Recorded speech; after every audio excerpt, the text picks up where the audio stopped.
The restaurant was dimly lit, candles flickering on each table, music soft in the background. Our anniversary dinner was supposed to be intimate, a celebration of years together, and I was 7 months pregnant. I smiled at my husband, James, expecting love and warmth, when suddenly the world shifted. Across the room, in the glow of the candlelight, I saw her, Sophie, a co-worker of James, lean in and kiss him. My heart froze.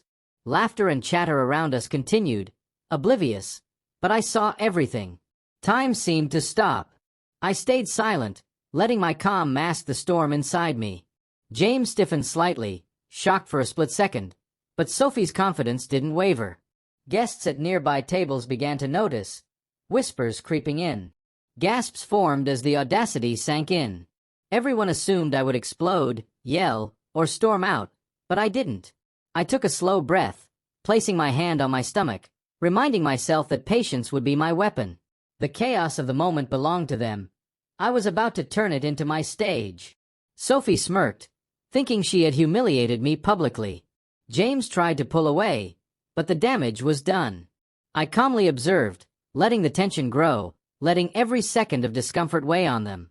I saw disbelief flash in the eyes of nearby diners, their attention snapping fully to our table. Sophie expected confrontation. Instead, she got silence. And silence, when wielded correctly, can be far more devastating than anger. I subtly reached for my phone under the table, sending a message I had been preparing for weeks. Just a few taps, and it was done.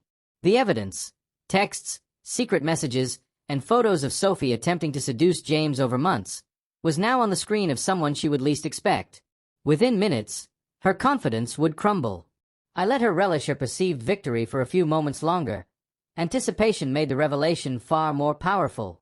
Then I smiled faintly and said softly, "James, could you help me with something in the car?" Sophie's eyes narrowed. Confusion replaced her smirk. James, flustered, followed me toward the exit, glancing back nervously. The room was whispering now, diners leaning forward, sensing that something was about to unfold. Sophie's confidence wavered as she realized she hadn't accounted for strategy or patience. Her mistake was underestimating me entirely. Outside, I calmly handed James my phone. The evidence I had sent had already arrived at Sophie's husband's inbox, meticulously detailed with timestamps, screenshots, and messages. Within moments, the message delivered the shockwave I had planned. Sophie's world would unravel, all in a single quiet move. I didn't shout, I didn't scream. I let truth and timing do all the work. We returned to the restaurant after a short pause. Sophie's face had changed. Her grin was gone, replaced by panic. Whispers circulated through the dining room as diners noticed the subtle but unmistakable tension. Her husband had called, likely confronting her. James and I remained calm, seated together, projecting quiet power. The calmness itself was the loudest statement. Our patience had turned humiliation into total exposure. Sophie tried to salvage her dignity, stammering excuses that fell flat against the unseen exposure. I didn't engage. The room had already witnessed enough. Everyone could see the shift, the audacious betrayal, the stunned silence, and the revelation of truth that no one had expected. My calm control contrasted sharply with her panic, amplifying the effect. By the end of the evening, Sophie had disappeared from sight, likely retreating to deal with her consequences.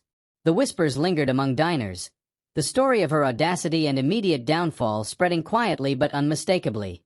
James and I sat hand in hand, our composure intact. I realized then that revenge didn't need loud confrontation. Patience, timing, and strategic exposure were far more effective. Weeks later, Sophie's reputation had crumbled at work and socially. James and I were stronger, closer, and more united than ever. That night, what could have been a disaster had become a lesson. Audacity meets its match when patience and strategy are employed. Everyone who had watched, the room, the diners, even Sophie herself, understood that some betrayals carry consequences far beyond what the betrayer anticipates. And I had delivered them all, silently, brilliantly, and flawlessly.